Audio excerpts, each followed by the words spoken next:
Hello, and welcome back to the Mermaid Vet Podcast. I am your host, Tim Hobson, the practice manager. And I'm Dr. Mosites. And today we're going to be talking about a rather grim topic. As the holiday season approaches, it brings with an uptick something that's not holly or jolly to talk about, and that's euthanasia, or otherwise known as putting a dog to sleep, or cat, any kind of pet. And so this is something that we frequently get asked at the clinic, just the whole process of it and also how we deal with it. Dr. Mosites, you have a little backstory on that? Yeah, so this topic was actually brought up by a friend of mine whose dog is entering his senior years. And so he's not at the point yet where we're having quality of life be affected, but he's getting old enough that it's back of mind. It's something that we're starting to think about. And so I hope this episode reaches somebody who isn't quite there yet, but needs to have that conversation, needs to start thinking about that, and gives them a framework around how to approach euthanasia, gets that conversation and is able to wrap their heads around it maybe a little bit better than they otherwise would be able to. So one of the weird things with Mermaid Vet Hospital since we've opened is a lot of our early reviews were actually about our euthanasia services.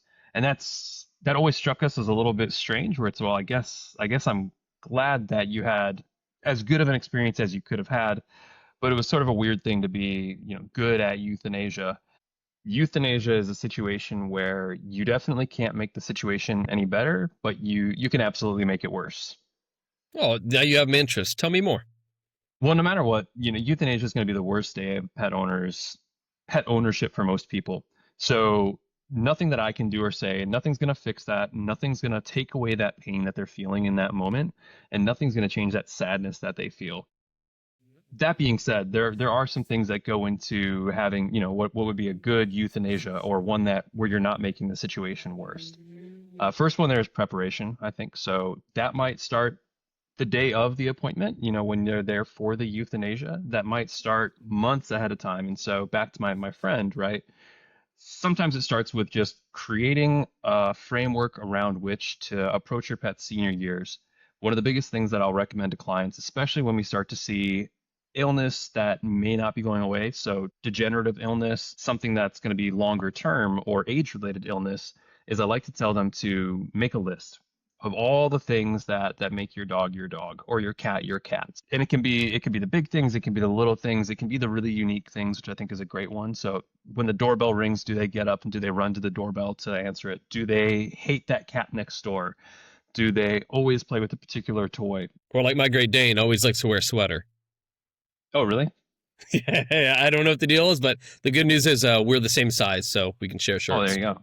Yep. So is there something that makes them them? Is there a particular food that they'll always go for no matter what? To the point where if they stop displaying that behavior, it comes to your attention, maybe not right away, but after a week or two, and changes kind of who they are at their core, right? The second part of preparation is on the day of the euthanasia appointment itself. It's prepping that pet owner for what is going to happen with each stage of the procedure. What can they expect? Making sure that there's no surprises.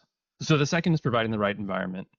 That is going to include timing, making sure that they don't feel rushed. Don't schedule it at the very end of the day if you can help it, when everyone has to go pick up kids, has to go do things on the staff side, because staff does have their personal lives, but we want to make sure that as much as we can, we are accommodating them as people, but also making sure that this client has the time that they need to be able to say goodbye properly. It's not something we want to rush. It's not something we'd want to happen to ourselves.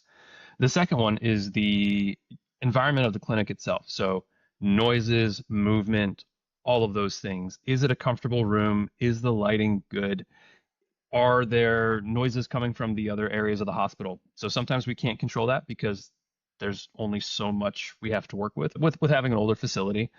But as much as we can, making sure that any noise is not coming from the staff, so that you're not going through this emotional process. And in the background, there's laughter, there's jokes being told, there's people screaming across the treatment area to each other to grab something or to bring something. So we're providing a little bit of a peaceful environment for that client. And then the last one is going to be of that environment is going to be the interpersonal interactions that they have. So is our staff and myself, or the doctor that's attending them, are we approaching them with understanding, with empathy? Are we able to meet them on the emotional level that they're at in this moment? And so that's controlling the environment. And then the third, of course, is just operational efficiency. So, are we getting things done in a timely manner? Are we making sure that that client's not sitting in the room waiting for us, wondering what's happening? Are we doing anything that's taking away from the process that they're going through, right? I don't ever want a client to be present for euthanasia and be thinking, what the heck is going on here, rather than being in the moment with their pet. And then the second part of that is going to be how we arrange things. So we want to make sure that any options, any discussion of aftercare, what they would like done with their pets remains, any payments, anything like that is all taken care of beforehand, so that when they are with their pet, they can be with their pet. And when they come out on the other side, potentially emotionally distraught, that we're not pausing them and taking care of administrative work. Oh, absolutely. And to your point about trying to keep the environment calm, quiet, and respectful, two of the ways that we do it here at Mermaid Vet Hospital is at the front of the office. We have a little candle that the receptionist will turn on. It lights up, and there's a plaque beside it. It just lets you know that, hey, if the candle's lit, somebody's please be respectful because somebody's saying goodbye to their loved one. As well, in the back of the office, we have a sign that we hang on the door, and this is a reminder for the staff. The sign says, please be respectful. Somebody's saying goodbye to a loved one, because we would just like everyone to be, as respectful as possible in this difficult time. So now you've discussed what it's like for the client when they come in to bring their pet, and what it's like for them through this euthanasia process. But tell me, what's it like for a veterinarian to have to perform euthanasias? That must be difficult. It is. It's tough. Like there's no way around it. It's a difficult process. It at the same time though, it's kind of an honor or like a privilege to be able to be there in such an intimate moment, to be able to help a client through that, especially somebody that we've seen for years, or a pet that we've seen for years. It's kind of almost like a sacred moment to be there for your client, your friend, to be there for your patient, sometimes also a friend as well at that point. But it's also, it's really, really difficult to be emotionally available and to be present for that client, for that friend, to go through that process, and then pretty often to be able to jump right back into the next room. It might be puppy vaccines. That client might be coming in at a completely different emotional level, and you've got to be able to make that puppy visit really exciting and really happy. And so being able to be present in both of those situations, it can cause some emotional whiplash, but it's something that we go through, and we don't get used to it, but we get better at being able to compartmentalize and have that emotion in that moment, and then let that moment be over in a certain way, and then have the next moment happen. No, absolutely. And I want to focus on the terms you use, emotionally present. Like, what exactly does it mean to be emotionally present to you? So I think that's changed over time for me. I tend to be, when I'm in a good mood, I'm a very outgoing person. And when I'm upset, I look more inwards. I tend to be more introverted. And so one of the problems that I ran into is I kind of assumed this was the case for everybody. So if I had a euthanasia room, I would try to be as quiet as possible to let them have their space, to let them have their moment, thinking that's what everyone wanted. And a lot of people it is. But I have other clients where maybe they don't have someone to talk about the situation they're going through. Maybe they don't have somebody to talk about their pet with. And they just want to be asked the questions. If it's a pet that I haven't had the chance to see over the course of years, or I haven't gotten to get acquainted with, which happens, then maybe it's just asking about them. What made them so great? What did you love about them? What are you going to miss? And if it's somebody that I've known for a long time, it's, maybe it's sharing anecdotes of what they were like, some, ridiculous thing they did in the clinic at some time, that you can share those happy moments as well. So I think it's changed to adapting to the client's needs. And that's not something that comes naturally. It's not something we go to school for. It's something that if you try, you develop over time. Yeah. No, I agree, and I've unfortunately and also fortunately been present in the office as well for some of the euthanasias, and they are difficult. Like you said, there's a whole spectrum of them. First time client coming in, it's still very hard. It's not easy to go through. Seeing what's going on, watching the owner, and then I've also seen clients that we love, we see all the time, we talk to at least once a week, say goodbye to their loved ones, and their loved ones for us as well. And I've seen staff very distraught by it, and that's tough, right? Because you don't want Hmm. to be on autopilot. You want to feel your feelings. You want to be in the moment, but you also want to be able to go home, be able to come into work, and not have that hanging over your head all the time, huh? Yeah, I mean, sometimes too, it's being able to pause, focus on the situation, and feel that feeling later. So that there's days where I've gone home and I've had some moments, little moments of quiet about a case that I saw or a patient that I lost, and that I wasn't necessarily able to have in the moment because I had to move on to the next case. I had to be there for the next owner. No, that's tough. So let's talk about how we get to this point, right? So we've been talking this whole time about euthanasia and how to go and how to discuss it with the client and how the staff even handles it. But let's talk about helping a pet parent evaluate, go a little deeper on evaluating the quality of life. And knowing when it's appropriate to even consider euthanasia, right? First of all, nobody likes to mention it. So I feel like people immediately go on the defense and they have to explain why they're even mentioning it. Like they feel like a bad guy. But that's not the case. That's not always the case. So, um, I know at home I've got my two older dogs, right? And they're big breeds. So I have an 11-year-old lab and a 9-year-old Dane. And immediately when I tell people I have a 9-year-old Dane, first of all, like, oh, like immediately Hmm. people are like, oh no. And no, he's doing fantastic. But they're slowing down, right? Like I see the muscle loss in the back legs. I see him having trouble getting up, getting around, getting outside. My lab used to love playing fetch and swimming, and it's kind of hard to get him to do fetch or bring anything back or even catch sometimes. And these are things that I start noticing. These are changes, like you mentioned, things specific to this is not specific to a lab catching. They all do it, right?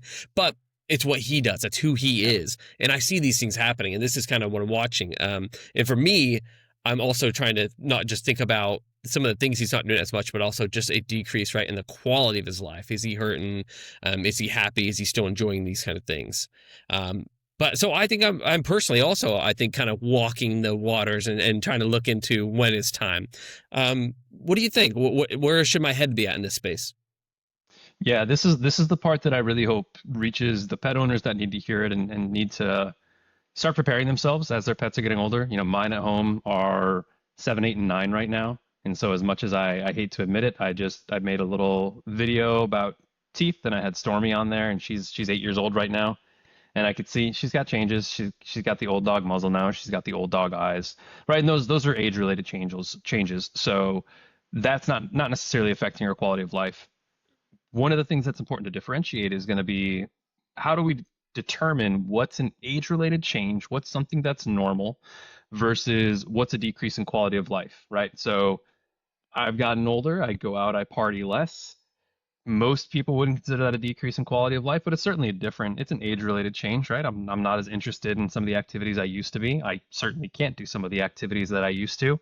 And the same is going to be true for our dogs. So one of the analogies I like to use for it is a sports one, where if you look at a quarterback, so a quarterback in the NFL, over the course of their career, they're going to lose some of that strength, some of that speed, some of those initial beneficial qualities that they had starting their career that maybe made them stand out.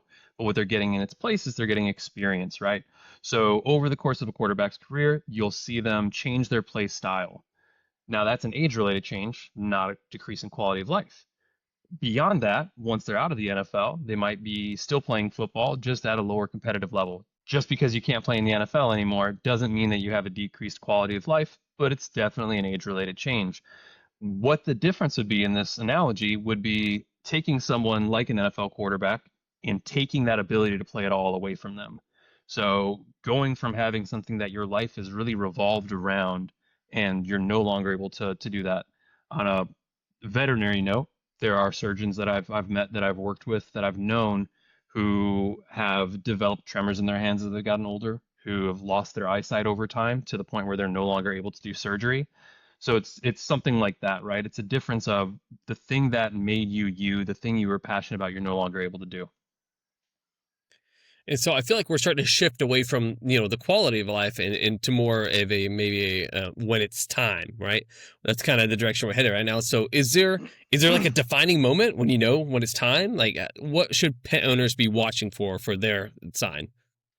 If there was a myth that I could dispel, like if I had my one wish on this topic to dispel something, it would be the myth that there is a moment or that you'll know. I've been through this with hundreds of clients. I've been through this unfortunately several times myself, and I can tell you that it's not very common that there's a moment. And usually when there is a moment, it's something happened suddenly or something happened that was a dramatic change. And then you know, but you're definitely not ready for it or ready to make that choice. So it's uncommon that there will be a moment that you know and you say, this is it, this is the perfect moment. What happens more frequently I see is that when it's undeniable that it's time, a lot of pet owners will go back and say, "Ah, maybe I waited too long. Maybe it was last week. Maybe it was last month." And so rather than a moment, what I try to tell my pet owners about is a window, right? So there's a time when it is a reasonable choice for your pet, where it makes sense, where it's in their best interest, and anywhere in that window makes sense. One of the things that I'll say though is that it's better to be a week too early than a day too late. And why is that? It's because I'd rather prevent their suffering than let them go too long and hurt. So the Hippocratic Oath is first do no harm. That's what I'm looking for with my clients. That's what I'm trying to help them out with.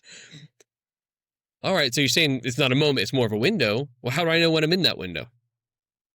That's the question. So this is something that's going to be different for every pet as well. It's going to be different for every pet owner, but to try to make a really subjective and really difficult decision a little bit more objective. Over the years, I've boiled it down to a couple criteria that I explain to clients what I look for when I make a recommendation for end of life options. And that first one is going to be suffering. Is there suffering present? And I say suffering, not pain, because it's an important distinction. I'll have situations where I have a sick pet or a pet that has organ failure, something like that over time, and they'll say, well, is he in pain? Is Fluffy in pain? And I'll say, well, no, he's not in pain, but he is suffering, right? Because nausea wouldn't be considered pain, chronic fatigue wouldn't be considered pain, not being able to, loss of mental function wouldn't necessarily be considered pain. Urinating, defecating on yourself isn't painful, but it certainly causes suffering. So that's an important distinction, is to say, is suffering present? If there is, the next question that I ask is, I say, well, what can we do about it? Because a puppy that breaks his leg is going to be suffering, but there's definitely a lot that we can do about it. It's not what I would consider a good reason for euthanasia in 99.9% of cases. So we say, what can we do about it? Are there options available to us to reduce this suffering? That might be medication, that might be surgery, that might be, chemotherapeutic treatments, that might be physical therapy, that might be supplementation. If we either have already tried those or are currently doing those things and we're still having suffering and it's in the face of that, or if for whatever reason we're not able to pursue those options, then that matches the second criteria. So then if there's suffering present and there's either nothing we can do about it, or for one reason or another, the things we're doing aren't working, or we're not able to pursue additional options, then I look at what is the remaining quality of life despite that suffering. So is it something small? Is this a minor annoyance that we can push through and still gain joy out of all the different parts of our life? Or is this something that is game changing? The second thing I look at is going to be, what's the trend line we can expect? Is this something that we can adapt to? Or there's conditions that are going to be either the same or they're going to worsen. And with that, I'm thinking cancer. I'm thinking about organ dysfunction or organ failure. These are the things that when we see them, it's important to talk to that pet parent and let them know today is the best day that we're going to see your pet.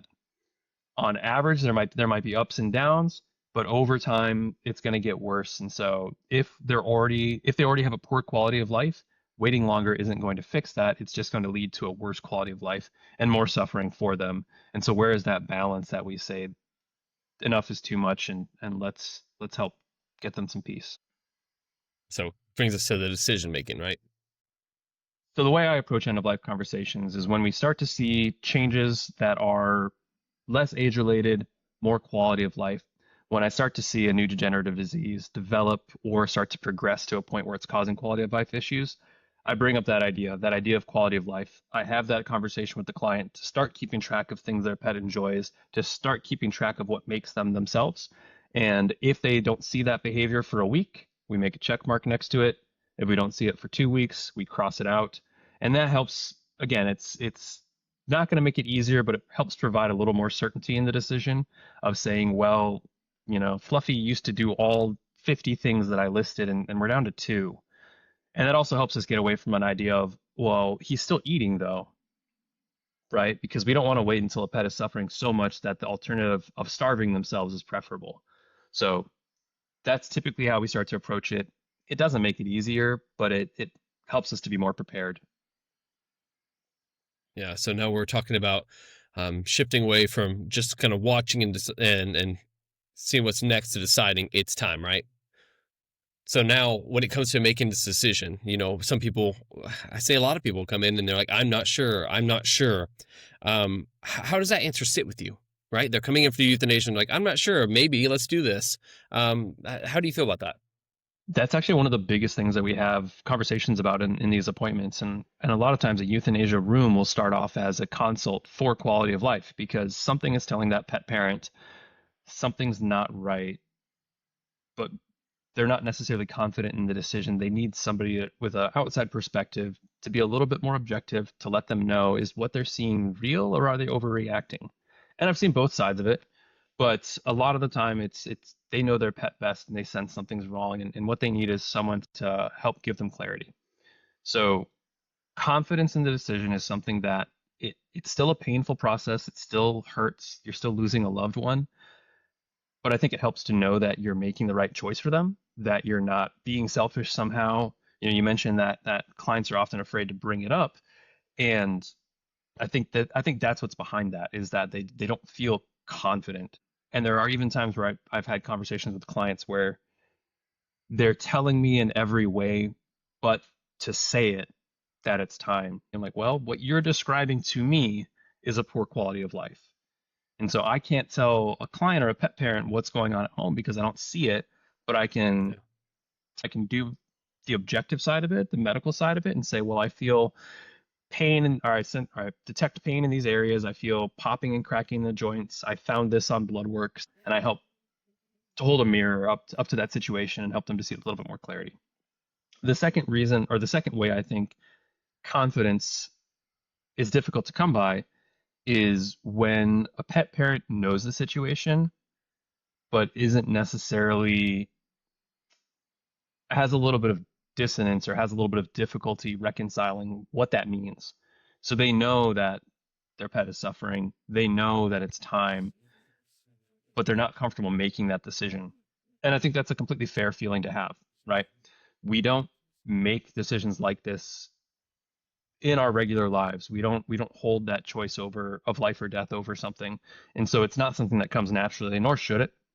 And so sometimes what that conversation is just letting them know that it's okay, letting them know that sometimes the best choice is just to take away suffering because that's all that's left for us to do.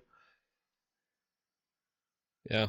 And I think that's a big part of the staff's job as well, is respecting the decision, right? If the veterinarian agrees that it's time and allows the euthanasia, then the rest of the staff kind of also agreeing, being respectable, and making sure that we're handling it in the most respectful manner we can. Um, so Okay.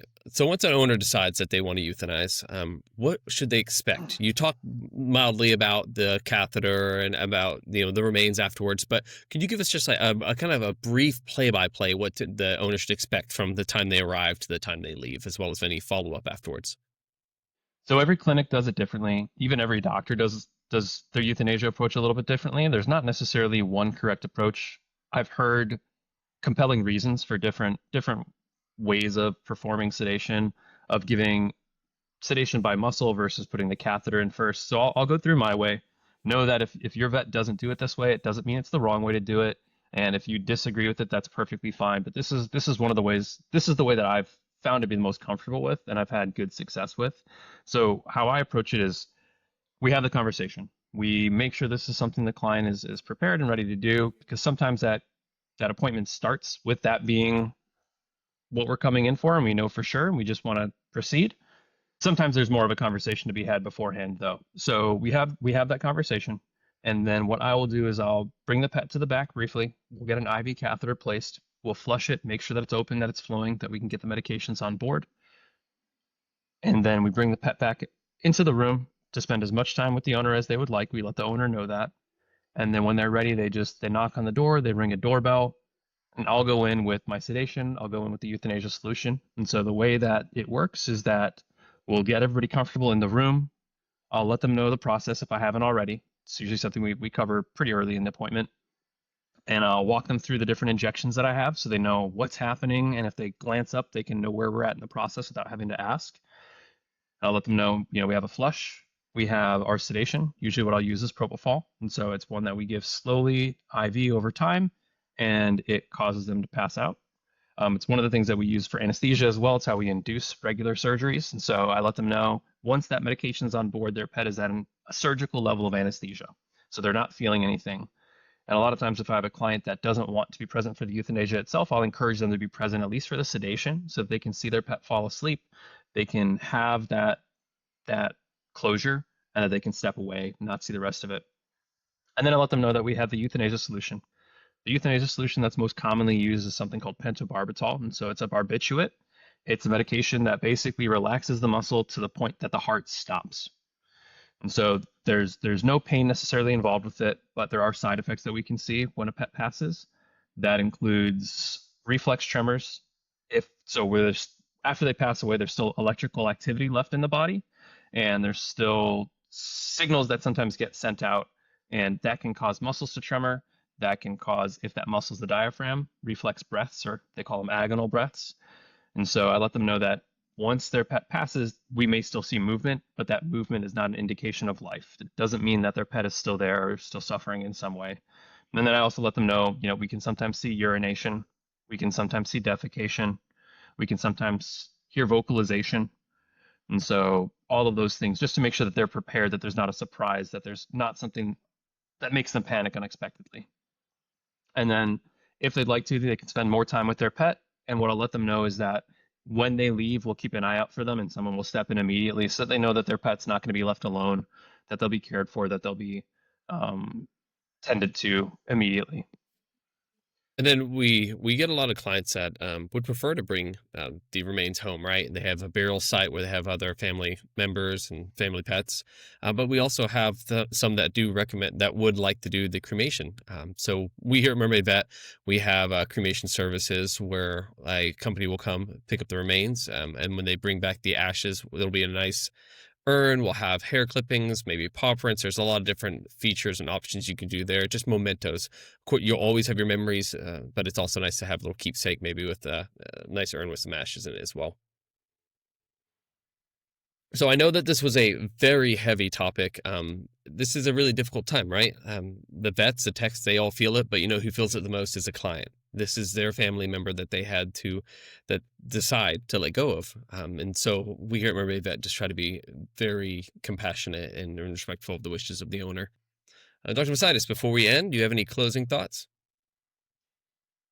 Yeah, there's a anecdote that I like to share with my pet owners when they're going through this situation, because it is difficult, and it's difficult to make that choice for your pet, for a loved one, and it doesn't happen many other times in life at all. And so what I let them know, and I feel it really deeply in this case, is when we take care of a pet, when we take a dog or a cat into our home and we start to take care of it, we're fundamentally interfering with nature. And so when we treat them for pain, when we, treat them for their arthritis, when we change a situation where in nature they otherwise would have died, whether from lack of food, lack of ability to hunt, whatever the case might have been, we have interfered with the circle of life. And so we have to step in, and we have to make that decision. And I think that's the price you pay for their companionship. And if you didn't love them and they didn't love you, it wouldn't hurt so much and it wouldn't suck so much. So that pain is something you've earned. It's okay to feel it, and it's something that tells you that you've done good by your pet. No, there's no better way to say that. We wish you all well this holiday season, and hope this isn't something that's on your docket at home.